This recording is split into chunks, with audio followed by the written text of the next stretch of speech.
Club ఆధ్వర్యంలో మిర్యాలగూడ మండలం కొత్తగూడెంలోని దయానంద వృద్ధాశ్రమంలో వృద్ధులకు పండ్లు మరియు ఆశ్రమ నిర్వహణ ఖర్చుల నిమిత్తం 5,000 రూపాయలను కీర్తిశేషులు డాక్టర్ ధరణికోట హనుమంతరావు జన్మదినం సందర్భంగా ఆయన సతీమణి మంజుల వారి కుమారుడు డాక్టర్ అన్వేష్లు ఆశ్రమం నిర్వాహకులకు అందజేశారు।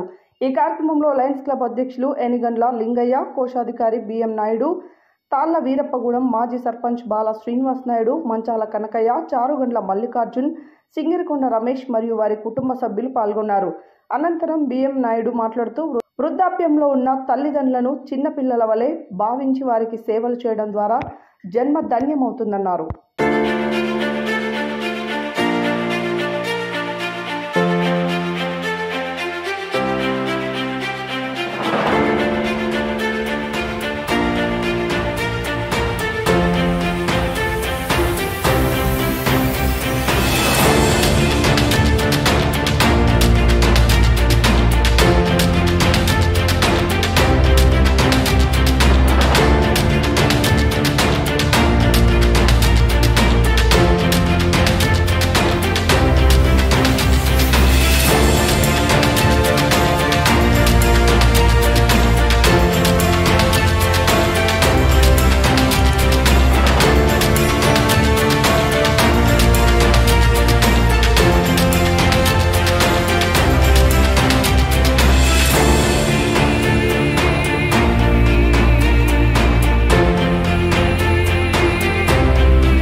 మిర్యాలగూడానికి 7 కిలోమీటర్ల దూరంగా కొత్తగూడెం విలేజ్ ఉంటుంది। ఇక్కడ దేవాలయం కంటే కూడా చాలా మిన్నగా మరి వృద్ధాశ్రమం నడుస్తుంది। ఇది వృద్ధాశ్రమం అంటే దానికంటే కూడా దేవాలయం అనుకోవడం మంచిది। ఇక్కడ ఈ అమ్మను కూడా నాకు అర్థమైంది ఏంటంటే ఇక్కడ హోమం చేసేది అంటే హోమం అర్థం ఏంటంటే బిడ్డలారా మీరు బాగా చల్లగా ఉండండి, మాకు వచ్చిన గతి మీకు పట్టొద్దు, మేము ఎన్నో వందల వేల కోట్లు సంపాదించాం, తీసుకొచ్చి వృద్ధాశ్రమం వేశారు మమ్మల్ని, మరి మీకు కూడా ఇలాంటి గతి పట్టొద్దని చెప్పేసి వీళ్ళు కోరుకోవడం జరిగింది। ఎవరైనా మానవ జలం ఎత్తినప్పుడు మనం ఖచ్చితంగా సావు పుట్టుక అనేది సర్వసాధారణం। మరి ఎన్నో వేల కోట్లు సంపాదిస్తాం, మరి మనకంటూ కూడా ఒక రక్షణ ఏర్పరచుకోవాలి।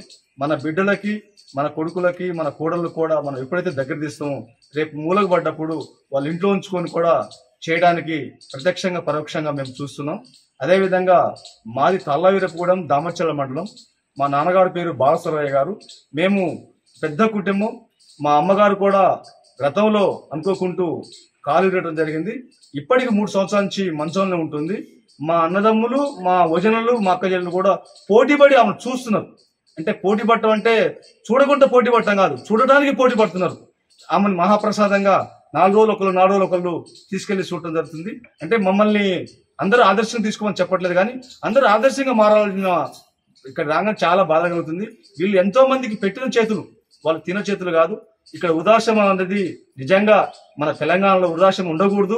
మరి మనము కూడా వృద్ధులమైనప్పుడు మన ప్రతి పరిస్థితి కూడా ఇలాంటిది అయింది అని చెప్పేసి కూడా మరి అందరికి కూడా ప్రత్యక్షంగా పరోక్షంగా మీ కాళ్ళకి 2 కాళ్ళకి శిరసు వంచి నమస్కరిస్తున్న. వృద్ధాశ్రమంలో ఎవరు ఏకాకండి. మన ఇంట్లో మన అమ్మనాన్ని సాదుకుందాం. మన అమ్మనాన్ని మనం సాదుకున్నప్పుడు మన పిల్లలు కూడా మనల్ని సాదుకోవడానికి చాలా శ్రేయస్ ఉంటుంది. అర్థం చేసుకుంటారని చెప్పేసి కోరుకుంటాం. ముఖ్యంగా మీడియా మిత్రులు కూడా మంచి కార్యక్రమాలని బాగా ఫార్వర్డ్ చేయండి. ఒక చిన్న ఎక్కడన్నా ప్రాబ్లం జరిగినప్పుడు దాన్ని పదే టీవీలో వేసి హైలైట్ చేసి మీ ఛానల్స్ పెంచుకోవడం కాకుండా కూడా ఇలాంటి హైలైట్ చేయడం వల్ల మీ పాత్ర కీలకం. పేపర్ మిత్రులు కూడా 100 సార్లు నమస్కారం చేస్తున్నాం. మేము చేసే ప్రతి కార్యక్రమం కూడా మీరు బాగా లైవ్ చేస్తున్నాం. మంచి కార్యక్రమాల్లో బాగా ప్రోత్సహించండి. ఈ రోజు మిర్యాలగూడ పట్టణంలో ఎంతో పేరుగాంచిన మన ధరణికోట హనుమంతరావు గారు ఆయన ఈ రోజు పుట్టినరోజు. మరి మంజులా మేడం గారు ఈ రోజు రావడానికి ఆమెకు ఇంపార్టెంట్ ప్రోగ్రామ్ ఉండి రాలేకపోయింది. మరి మమ్మల్ని ఒక కొడుకుగా భావించి మరి ఇక్కడికి పంపించడం జరిగింది. 5,000 రూపాయలు వీళ్ళకి ఇచ్చి అదేవిధంగా ఫండ్లు కూడా పంపించడం జరిగింది. మరి ఇచ్చినందుకు వారి కుటుంబం, వారు అనేష్ బాబు గారు కానివ్వండి, వాళ్ళ కోడలు కానివ్వండి, వాడి బిడ్డ గారు కానివ్వండి, మరి దాన్ని కూడా మరి మంజుల మేడం గారు కూడా వాళ్ళకి యశస్సు ఉండాలి, భగవంతుడు వారికి అష్టైశ్వర్యాలు ఆయురారోగ్యాలు కల్పించాలని చెప్పేసి కోరుకుంటూ లయన్స్ క్లబ్ ద్వారా ఈ కార్యక్రమం చేస్తున్నాం. మరి మా అధ్యక్షులు వెనగల లింగయ్య గారు, అదేవిధంగా తాళేరుపూడి సర్పంచ్ మా అన్నయ్య బాల శ్రీనివాస్ గారు, మరి కృష్ణాపురం మంచాల కనకయ్య గారు, మరి ఇక్కడ రమేష్ గారు, మరి వీళ్ళందరూ కూడా మాకు సహకరించినందుకు ప్రత్యక్షంగా పరోక్షంగా ధన్యవాదాలు. అందరికీ కూడా నమస్కారం పెట్టుకుంటూ లాంగ్ వారి జన్మదినం పురస్కరించుకొని వారి భార్య మంజుల గారు ఈ కొత్తగూడెం వృద్ధాశ్రమంలో వారి తరఫున ఆర్థిక సహాయం 5,000 రూపాయలు పళ్ళ పంపిణీ చేయమని చెప్పారు. మా క్లబ్ తరఫున చేశాము. ఇలాంటి కార్యక్రమాలు ఎన్నో చేస్తున్నాం. మీరు ఆరోగ్యంతో ఉండి ఇలాంటి పరిస్థితి ఇంకొకటి రావద్దు. మనము ఉన్నప్పుడే మన పిల్లలకి మనం రూపాయి ఇవ్వాలి, పిల్లగాళ్ళ కంటే మనం రూపాయి అడగొద్దు. అలా మనం నవ్వులు అయినప్పుడే నానా అంటే రూపాయి ఇవ్వాలి, కొడక అని 10 పైసలు అడగొద్దు. అట్లా మనం తయారు చేసుకోవాలి. తయారు చేసుకున్నప్పుడే మనకి ఇలాంటి పరిస్థితి రాదు. ఈ పరిస్థితి ఇంకొకళ్ళకి ఉండొద్దని భగవంతుడు కోరుకుంటున్నాం. లాంగ్ లీవ్ అయింది అటెండ్ కావటం. ఇక ఒక విధంగా చెప్పాలంటే వీళ్ళందరినీ ఈ కార్యక్రమాన్ని నిర్వహిస్తున్న మల్లికార్జున అయితే కానీ రమేష్ అన్న కానీ నేనైతే అప్రిషియేట్ చేస్తున్నాను. వృద్ధాశ్రమం కన్నా తమ్ముడు చెప్పినట్టు దేవాలయం అని చెప్పడమే కరెక్టు. ఏ కార్యక్రమాలు నిర్వహించినా ఇలాంటి దానికి ప్రిఫరెన్స్ ఇవ్వమని మిర్యాలగూడ నియోజకవర్గ అభివృద్ధి ప్రదాతలకి అలాగే ప్రజాప్రతినిధులకి ఉన్న వ్యక్తులకు కూడా నేను సజెషన్ చేస్తున్నాను.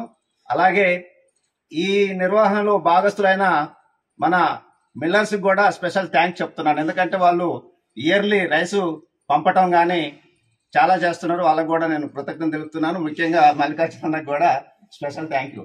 అందరి సహకారంతో నడుస్తుందండి. చెప్పండి. ఇక్కడ మిర్యాలగూడ టౌన్ నుంచి ఇక్కడ కొత్తగూడెం గ్రామంలో ఆర్య సమాజ పక్షాన ఈ యొక్క మహర్షి దయానంద సేవాశ్రమ ట్రస్ట్ నుంచి ఈ వృద్ధాశ్రమాన్ని నిర్వహించడం జరుగుతుంది. ఈ యొక్క దీనికి 3 ఎకరాల వైశాల్యంలో స్థలం ఉంది, 36 గదులు ఉన్నాయి, 40 మందికి దీంట్లో ఉండడానికి సౌకర్యాలు ఏర్పాటు చేశాము. అలాగే ఇప్పుడు దీంట్లో 23 మంది ఉన్నారు ప్రస్తుతము. ఇంకా కొంతమంది 10-15 మంది తీసుకోవడానికి కూడా ఇక్కడ దీనిలో వసతి ఏర్పాటు చేయబడి ఉంది. కాబట్టి దాతల సహకారంతో కొద్దిగా వాళ్ళు ఇచ్చే పైసలతో ఇది రన్నింగ్ అవుతుంది. నెలకి 40-50 వేల రూపాయలు మనకి మైనస్ అయినా కూడా దాతల నుంచి సహకారం అందుతుంది. కాబట్టి ఇది నిరాటంకంగా నడుస్తుంది. కాబట్టి ఏదైనా కార్యక్రమం చేసుకున్నా కూడా ఇక్కడ మీరు చేసుకున్నట్లయితే మేము ఇక్కడ వసతి ఏర్పాటు చేయగలుగుతాం. ఇక్కడ నిత్యాగ్నిహోత్రం జరుగుతుంది. ఉదయం పూట సాయంత్రం పూట రోజు యజ్ఞం జరుగుతుంది. ఇక్కడ వసతి లేక ఇప్పుడు కొంతమంది తక్కువ ఉండబట్టి చేసేవారు ఉదయం పూట మాత్రమే చేస్తున్నారు. విశేష కార్యక్రమం ఉన్నప్పుడు ఇక్కడ యజ్ఞశాల కూడా ఏర్పాటు చేశాం. గోశాల ఉంది. దీంట్లో 10 గోవులు ఉన్నాయి. ఆ గోవుల నుంచి వచ్చే పాలే వీళ్ళు వాడతారు. తక్కువైనప్పుడు మాత్రం బయట నుంచి తేవడం జరుగుతుంది. ఆ గోశాల నుంచి కూడా గోశాల నిర్వహణ కూడా నెలకు 30,000 రూపాయలు ఖర్చు అవుతుంది. ఇదంతా కూడా దాతల సహకారంతో నడుస్తుందని మేము చెప్తున్నాం. ఈ వృద్ధాశ్రమం అనేది మిర్యాలగూడానికి 7 కిలోమీటర్ల దూరంలో కొత్తగూడెం గ్రామంలో ఏర్పాటు చేయడం జరిగింది. ఇది వృద్ధాశ్రమంలో వృద్ధులను తీసుకోవడానికి మేము ప్రోత్సహించట్లేదు. వాళ్ళకు వసతి సౌకర్యం లేనటువంటి వారికి మేము ఇక్కడ ఇలాంటి సౌకర్యాన్ని మేము ఏర్పాటు చేస్తూ ఉన్నాము. దీంట్లో 36 గదులు ఉన్నాయి, 70 మందికి వసతి సౌకర్యం ఉంది. దీన్ని అందరూ వినియోగించుకోవాల్సిందిగా కోరుకోవడం జరుగుతుంది.